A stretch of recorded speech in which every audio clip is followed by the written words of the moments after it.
Empecemos con lo que todo el mundo quiere oír. ¿Por qué el fútbol venezolano no crece? Esta es una pregunta que muchos se hacen. En este audiovisual quiero hablar un poco sobre este tema y tocar diferentes puntos y conceptos. Durante mi búsqueda de información me topé con dos artículos muy interesantes que abordan este tema desde enfoques diferentes, pero con la misma idea de base. Los dos artículos son los siguientes. El primero es, y si al venezolano simplemente no le gusta el fútbol nacional, escrito por Jovan o Jovan, porque la verdad que su nombre está complicadito, Pulgarín para el estímulo.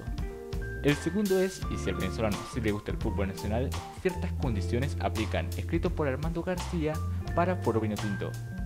Antes de comenzar, hay que aclarar que el segundo fue escrito como una respuesta al primero y la verdad que los dos me parecieron muy interesantes.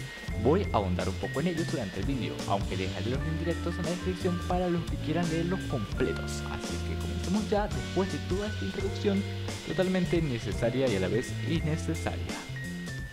Capítulo 1. Identidad. La identidad de un país se forma a través de características culturales y rasgos distintivos, con los que sus habitantes lo asocian o directamente se sienten identificados. Sus derivados se basan en las costumbres, música, bailes, idioma, gastronomía, entre otras tantas cosas. Esto va al caso, ya que el deporte en muchos países llega a formar parte de su identidad. El fútbol no es ajeno a esto, y creo que está de más decirlo. El fútbol es el deporte más popular del mundo. Las pasiones que este despierta tanto en sus jugadores como espectadores no tiene comparación. Es importante no solo a nivel deportivo como juego y pasatiempo, sino también a nivel social, ya que une a grupos sociales, a clubes o incluso naciones.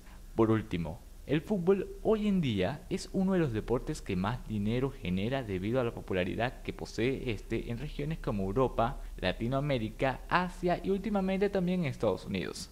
Así, el Campeonato Mundial de Fútbol, como muchos otros torneos internacionales y locales, significan un importante movimiento de capitales que son puestos por multinacionales particulares u organizaciones de todo tipo. Según Jorge Valdano, el fútbol va ligado intrínsecamente con la identidad de cada región y destaca la increíble capacidad de enfoque que tiene el juego en apuntar con una mira telescópica a las propias obsesiones de la sociedad. Venezuela no es la excepción a esto.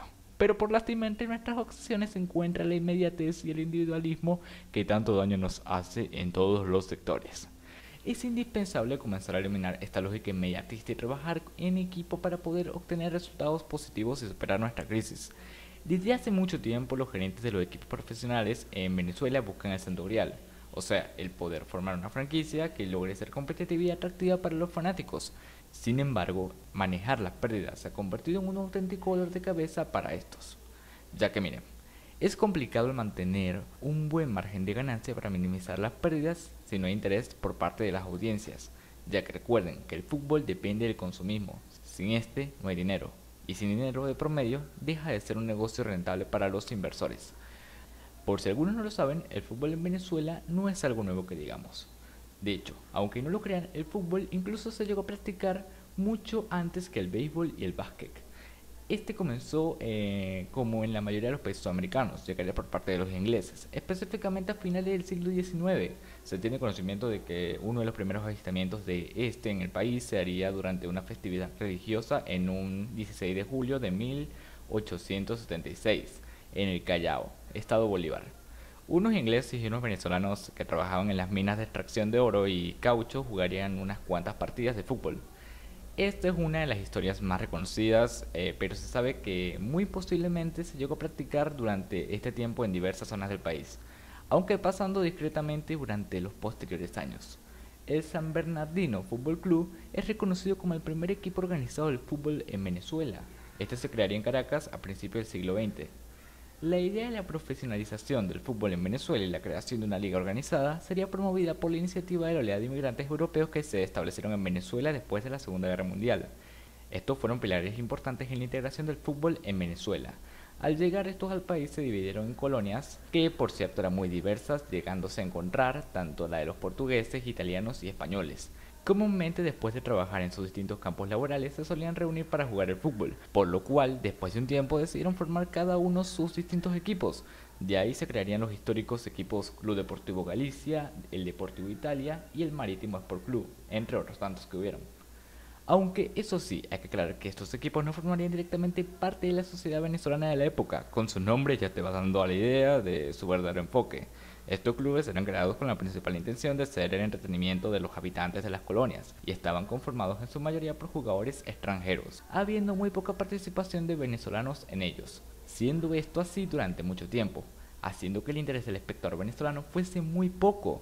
Además, no ayudaría que poco tiempo después surgiera el deporte que engancharía a millones de venezolanos durante décadas, el béisbol. Este desde sus inicios contó con todos los ingredientes adecuados para cautivar a la población. Una serie de triunfos que conformarían una época dorada y una euforia y exaltación por parte de los medios locales, haciendo que el fútbol y el venezolano solo se viesen de reojo. Por lo cual ya podrás imaginarte el poco apoyo e ingresos que obtenían los primeros equipos de fútbol en Venezuela. Hasta en la actualidad se podría decir que algunos clubes viven lo mismo. Con esto no hablo directamente de los espectadores, sino de las empresas, las televisoras y los patrocinadores. El apoyo económico es muy bajo hasta el punto que puedes ver que diferentes estadios de equipos de primera no cumplen con los requisitos básicos, y si no fuera por la Copa América del 2007 que se celebró en Venezuela, esto fuera mucho peor. Ya que gracias a haber organizado este torneo tan importante fue que muchos estadios fueron remodelados y mejorados para albergar los distintos partidos de la Copa. Y bueno, con esto vamos al siguiente tema, que ya sería las dirigencias deportivas y proyectos de los equipos.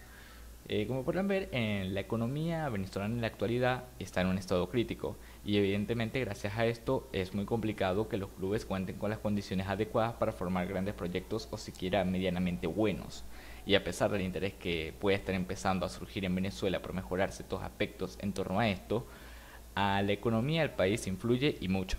Además, hay que tener en cuenta el mal manejo que se ha dado en la mayoría de los clubes venezolanos.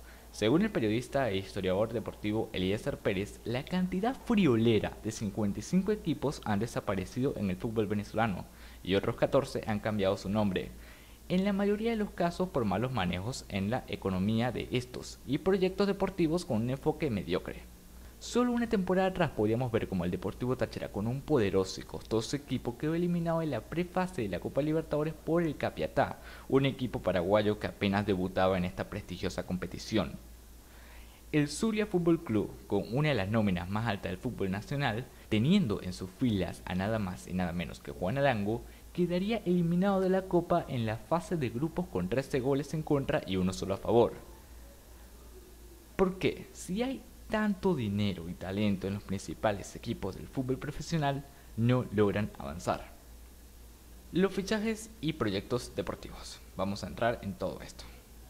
Un director deportivo en el fútbol europeo es el encargado de fichar y administrar los jugadores que llegan a un club, teniendo que manejar el seguimiento de jugadores determinados que le puedan interesar a través de distintos ojeadores. El fútbol venezolano cuenta con un mal manejo en cuanto a fichajes se trata, trayendo en su mayoría a jugadores de ligas y divisiones mediocres, que a pesar de que muchos lo justifican desde el punto de vista económico, estos fichajes terminan costando un gran gasto y dejan poco rédito por ese gasto. A ver, me explico.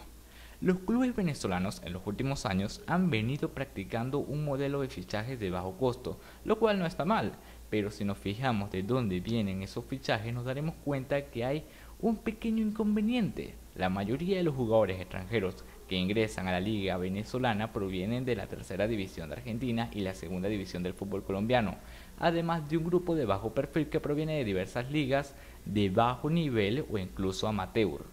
En gran parte de los casos, estos no son jugadores destacados o siquiera jóvenes prospectos, sino jugadores con un nivel regular. Escasamente se ha llegado a ver que uno de estos jugadores lograse destacar o marcar la diferencia en la liga. Y de cierta forma, reitero, que desde mi punto de vista, invertir dinero trayendo a este tipo de jugadores es un desperdicio, ya que a mi parecer vale más invertir en un jugador formado en el fútbol local, que además fácilmente sale mucho más económico y puede tener el mismo rendimiento o incluso un rendimiento superior a cualquier extranjero de este tipo. El dinero que se despilfarra año tras año en hacer este tipo de fichajes se podría invertir mejor en la mejora y creación de diversas canteras, en el mejoramiento y mantenimiento de los campos y estadios, que sin duda es necesario, e incluso en traer entrenadores extranjeros de experiencia, ya que en materia de entrenadores necesitamos más técnicos de experiencia y rodaje, que conozcan cómo se maneja a los clubes en el ámbito internacional y competitivo, para así ir trazando un modelo para los mismos entrenadores venezolanos, que en muchos de los casos son jóvenes que aún están en una cierta etapa de formación o maduración en su campo. Este tipo de cosas ayudaría mucho más al crecimiento del fútbol venezolano. Voy a citar textualmente un artículo que hace referencia a un tema relacionado. Un buen futbolista no debe ser un milagro, debe ser el fruto del esfuerzo durante años de diversos elementos que contribuyen a su formación. Padres, compañeros, dueños de academias, escuelas, profesores, árbitros, federación, empresa privada, gobierno, por solo destacar lo más importante de la ecuación. Por algunas carencias en la actualidad nos acostumbramos a ver como algo anormal que un jugador se destaque o como incluso un milagro inalcanzable ir a un mundial. ¿Por qué? Lo indiscutible para poder jugar al fútbol debería ser el campo. Sin campo no hay donde jugar. Ninguno de los equipos de fútbol profesional en Venezuela tiene un estadio propio. La gran mayoría juegan en estadios prestados. Más del 65% de los equipos no tienen una sede propia donde realizar sus entrenamientos. Algunos ni siquiera entre sus activos cuentan con una sede administrativa propiedad del club. Eso es como que alguien quisiera tener un rebaño de ganado con la mejor raza y espera tenerlo sin invertir en la construcción o compra de una finca. ¿Entienden lo complicado que suena eso? Entender la lógica de una industria o cualquier otra actividad humana es imprescindible para participar en ella con un mínimo de éxito. Fernando Soriano. Los dueños de los clubes y academias deben formarse o al menos rodearse de profesionales del área para dejar de manejar el fútbol como aficionados y comenzar a profesionalizar el mismo. El fútbol en nuestros días es un negocio serio, formal, distinto a la ganadería, la avicultura, la industria textil o cualquier otro sector de nuestra economía. No podemos tener un fútbol sólido sin tener especialistas en la materia que dominen la gestión y los procesos que forman parte de esta industria. Países como Alemania, España, Croacia, Bélgica son un ejemplo, ya que entendieron que la solución no está en importar jugadores y especialistas, está en invertir en instalaciones de calidad, en formar y brindar herramientas a los profesionales del país, para que impartan sus conocimientos de forma correcta y no de forma empírica en la formación de nuestros futuros talentos, para que se puedan innovar soluciones que se adapten a nuestras necesidades. Tenemos décadas haciendo lo mismo, y por eso seguimos de últimos. Si bien es cierto que el fútbol es una pasión que semana tras semana nos llena de emociones, también es cierto que ya el fútbol no es un juego, y menos un juego de niños. Nos urge comenzar a profesionalizar el fútbol venezolano. Es un asunto serio, que debe ser abordado con ética y profesionalismo. Conclusión final. Estos son algunos de los puntos que no pueden obviarse a la hora de criticar o analizar al fútbol local. Las derrotas y los fracasos que se dan no provienen directamente del nivel de juego de los jugadores, ya que a mi parecer el jugador venezolano cuenta con el talento necesario para competir a un alto nivel, solo que necesita una mejor formación y mejores condiciones para lograr explotar ese potencial. La situación económica, política y social también ha mermado mucho algunos proyectos que se pudieran dar, ya que ha hecho que muchos de los jugadores que contaban con gran proyección y nivel hayan tenido que tomar desesperadamente cualquier oferta que les llegase con tal de escapar de la situación, haciendo que muchos jóvenes prospectos se pierdan y diluyan en ligas exóticas. También hay otros temas los cuales ya he tocado anteriormente en otros vídeos, como la corrupción, la cual ha estado en el fútbol venezolano en sus inicios y sin duda es una de las principales causas por las que no hemos podido trascender o crecer. En fin, hay muchas cosas rescatables. Por ejemplo, la regla del juvenil en cancha, una normativa que se hace fastidiosa a muchos clubes, pero al final concluye con el descubrimiento de grandes diamantes en bruto que solo necesitaban de confianza y una oportunidad.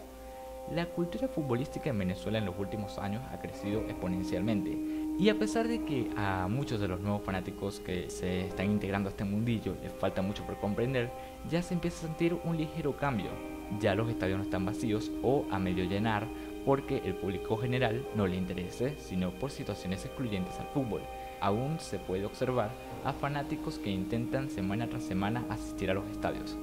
Para mí todo esto suma, y espero que en el futuro el país logre salir de este bache situacional y el fútbol venezolano logre despegar y poder competirle de tú a tú a cualquier liga del continente. Hay que recordar que si se quiere que la selección nacional crezca, se debe iniciar colocando la base en el fútbol local, ya que este es al final el que le va a nutrir. Sé que hay muchos temas y puntos de los que se podían hablar, y por eso quiero seguir abordando este tema de una manera más frecuente, hablando de diversos enfoques, opiniones y temas relacionados, aunque quiero ir sumando además sus opiniones y puntos de vista y sugerencias. Así que no se les olvide comentar en la caja de comentarios y por supuesto dejar un me gusta, ya que eso me ayuda y me motiva para seguir subiendo más contenido. Espero que les haya gustado y sin más que decir, hasta la próxima, brothers. Y bueno, ya, chao, chao.